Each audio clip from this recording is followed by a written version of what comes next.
What's up, guys? My name's Beef, and I'm going to be going over the Muru and Entropius fight. It's going to be a light overview. It's not going to cover everything, but well, we'll see how it goes. I like to talk. First of all, our composition. We have two Feral Druids. We're taking one Protection Warrior, and we're taking one Protection Paladin. So that's 4 tanks. We're taking 6 healers. They need to be 2 Resto Shamans. We're taking 2 Resto Druids, 1 Ko, and 1 Holy Paladin. Aside from that, you definitely need 2 mages, and melee-wise, you can do 2 warriors, or you can do a warrior and a rogue. Having the retribution is really important for the Hodge.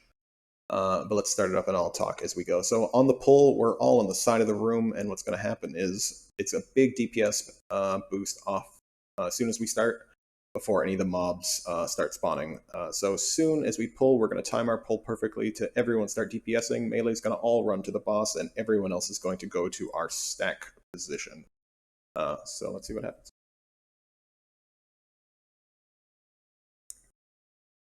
So you can see we're all waiting, everyone's timing their shot, and then we all run in together and start DPSing. And you can see on the side of the screen, all of the casters have moved over and stacked together.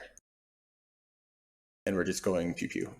So about, what was that, maybe about 10 seconds into the fight, we're going to get 2 groups of mobs spawning. We're going to have 3 on this side, and off-screen behind me, we're getting 3 on this side, if you see my mini-map. 2 of them are Berserkers, and 1 of them is a Fury Mage. This is what your Feral Tanks are for. Your Feral Tanks are going to pick them up and bring them to the center. So an important thing about all these mobs, what's going to happen when each Feral Tank picks them up is the Feral is going to mark their Berserkers. So Beef will be marking 1 Berserker a skull, the other Berserker a cross, and our other Feral is going to be marking one of his Berserkers a square, and his final Berserker a moon. These Berserkers will put a buff on themselves called Fury, which will double the amount of damage they do, and they'll both have it at the same time, and that will kill your tanks. So in order to mitigate this, we stun the Berserkers while Fury is up. So each Feral can stun their own Berserker, so Beef will be stunning Skull. I usually get the Retribution Paladin to Hodge or Hammer Justice cross. The other Feral will be stunning his square, and then one of our hunters will be stunning the moon. After that, it's just kill square, or it's just a kill order of skull, cross, square, moon. Now, for the Fury Mages will put a buff on themselves. I forget what it's called, it's green. But each of our mages will be assigned a side. So 1 mage will be spell stealing the Fury Mages from twin side spawning, and 1 mage will be spell stealing the Fury Mages from the KJ side spawning. When the mages spell steal this buff, it allows for instant casting with 0 mana use. So you could just spell steal and use Palm Pyro right on Muru. Just spam, spam, spam, spam, spam, and do crazy DPS. So let's watch as that happens right now. So Beef is picking them up. We're pulling, slowly pulling them to the center. This allows for AoE. Our locks can seed a little bit. Our mages can flame strike. Just a side note to make sure that we're doing proper DPS, mages should be alternating their flame strikes. I forget the ranks. It's rank 7 and rank 6. Is that it? Or is it rank 6 and 5? But if you alternate your flame strikes, you can get 2 dots onto the mob at the same time. You can get a different rank of the dot that Flame Strike leaves. So alternate your Flame Strikes, 1, 2. And obviously locks, you know, seed tab, seed tab, seed tab. Okay, so as this is happening, you could see off screen in the top right, Muru will spawn teleporters in either one of 6 locations across the room. It's pretty much here, here, here, 3 on each side, or here, here, or here. Out of those portals will come a Void Spawn.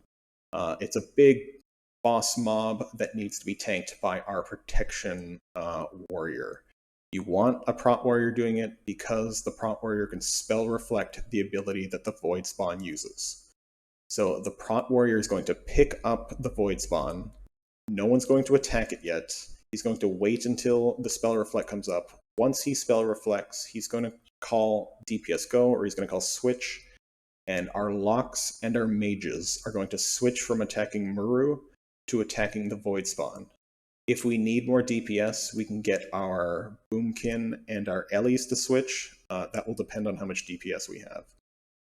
What's important is after the Void Spawn dies, he will instantly spawn a bunch of little Void adds. This is what our Protection Paladin is for. The Paladin is going to stand underneath the Warrior as the Void Spawn dies and pick up all of the Void Spawns. Our locks and our mages are going to wait temporarily for our Paladin to get enough threat before seeding and flame striking to kill the adds. As this is happening, our warrior tank is going to go to the next location and pick up the next Void Spawn. Now, back to melee and the circle and the physical tanks. Every 45 seconds, Muru is going to spawn darkness in this big, like golden purple circle. Darkness is, you'll die if you go into it. It does, I think, 5,000 damage a second or something like that. As darkness is spawned, maybe 5 seconds after that, I forget what they call it, they're not void spawns. 5 adds are going to spawn in the middle. To get rid of them, they need to be dispelled or purged. That means single dispel or purge will work, but mass dispel is what our Shadow Priest is going to be doing. So as I press play, we're going to see the voids, the shadow spawn in the center. We're going to see the adds come up. We're going to see a dispel go off, and we're going to see them disappear. So here we go. Our other feral is bringing over the remaining humans. There's the darkness. There is the, they're called Dark Fiends. You can see the Dark Fiends got spawned. You can even see over here where the dispel from our Shadow Priest landed and instantly killed all of the Dark Fiends. Just a note, it is possible that a Dark Fiend does resist the mass dispel, so shamans or priests get ready to single dispel. So at this stage, all humans are done, and we're waiting for the next wave of humans. If you don't have anything to do, you're DPSing Muru. We're always DPSing Muru up to 150k. So after Shadow goes away, our next wave of humans is coming in about 5 seconds. Here they are. What our one hunter is going to do, we're going to have a hunter assigned to each side. You can see put a slow trap down right here, and another hunter is going to put a slow trap down on the other side to help our other feral. What this does is it just makes picking up the humans easier. So you can see the berserkers are here again, and the mage, and everything stays the same. Beef is going to be attacking Skull, then Cross, or sorry, the stuns are still going to be the same. The mage spell stealing is going to be the same. We bring them all together, and we kill Skull, and then we kill Cross. There's the other Dark Fiend to spell. It's rinse and repeat. It's just the same thing.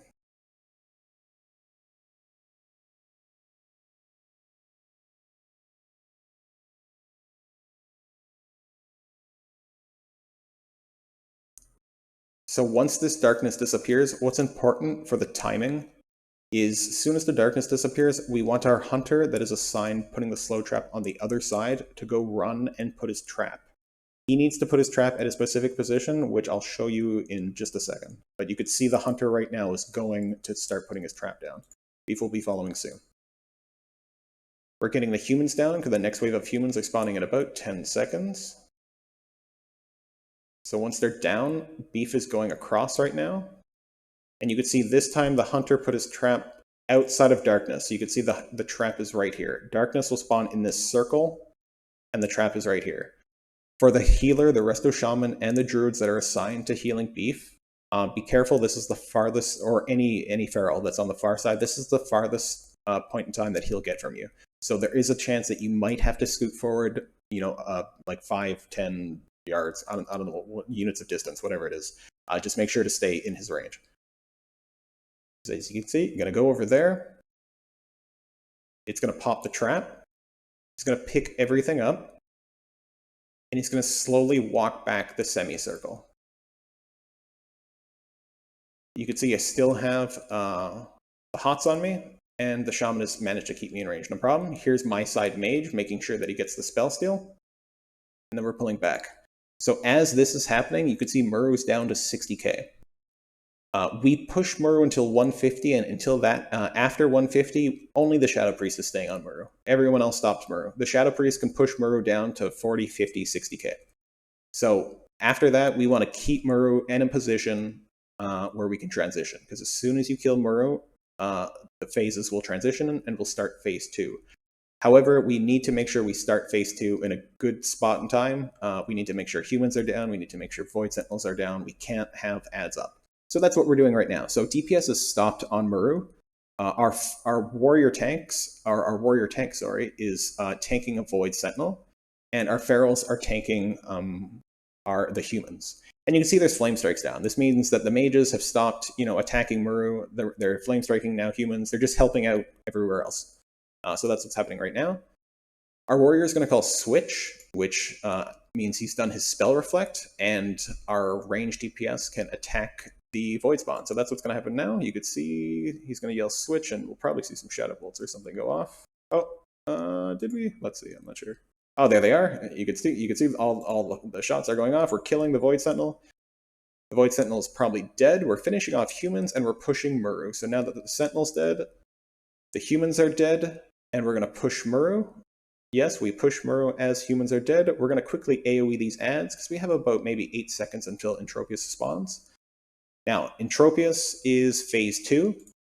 Entropius is tanked. He's tanked by our prop warrior. He does have threat, and he does move. What we always did was group 3 left and 4 right. It doesn't really matter, but we need to utilize the space while staying together close enough for co and stuff like that. So stay with your group somewhat. So we're going to put one of the groups on one side, spread loosely, another group on the other side, spread loosely, and another group in like the stack spot, spread loosely. Obviously, melee will be following the boss. There are some things to really consider that are important, is that every so often, Muru will spawn a small circle of darkness underneath a random player. It looks like that big circle of darkness, but it's only a small little circle of darkness, and you have to run out of it. A couple seconds after that, just like the big circle of darkness, one of those dark fiends will spawn in that small circle of darkness, and it needs to be purged or single dispelled. Very important. The next thing is, in other locations, an orb will spawn, and this orb is like a gravity orb. If you go to it, you'll get flung around the room, and you won't be able to cast for, I don't know, 5, 6, 7 seconds, something like that. So right now, everyone's going to loosely spread. We're getting misdirects to our warrior tank, and we're going to keep our eye out for where the darkness spawns and where the orbs are spawning. So let's go. You can see everyone's starting to loosely spread. Get to your positions and then lust. And now everyone's lusting, using demon slaying. We're looking for the first one. Where is the first one? Where is the first one? I do not see it. It's probably off screen. Melee doesn't have to move. If we don't have to move, that's good. There, you can see right under my screen, a darkness must have spawned right here. Someone has had to run out of it, and there's one dark fiend that has now spawned and needs to be dispelled. Someone has dispelled it. Here you can see it. See this thing right here? It looks like a warlock summoning portal. This is the like the animation that shows up before the orb spawns. So we can see it's right here. That means a tank has to move and all the melee have to move, and an orb is coming. So we can see this, everyone runs away, and beef sucks, and I'm slow, and I get stuck in it. But that's the orb, and you can see it's flung me around. I can't do anything. So we do not want to get stuck in orbs. And the warrior pulls the prot warrior, Entropius around, and we're good. Actually, he died, but we still get the kill. This is the hardest push in the whole game. Like, this is the most damage you need. Entropius is just a pure, pretty much damage check. The first check, the first half of Entropius is, a lot of tactics. The second half, because of the dark chains, like the debuff that Entropius uses, gets stronger the longer. It's just more and more damage the longer that we fight him. So if we can't do the push, we just die. So you can see at the very end, our ferals both trank. Everyone has to make sure to use health stones. It's a good idea for healers to actually have assignments at the end. We want to make sure our prot warrior saves his shield wall and stuff for the very end. We need to like push so much at the very end and make sure everyone stays alive. And after that, he's dead, and we hopefully get some good loot. What did we get here? Anything good? No. No. Okay, I don't know. Good luck. Let's go. Bye bye.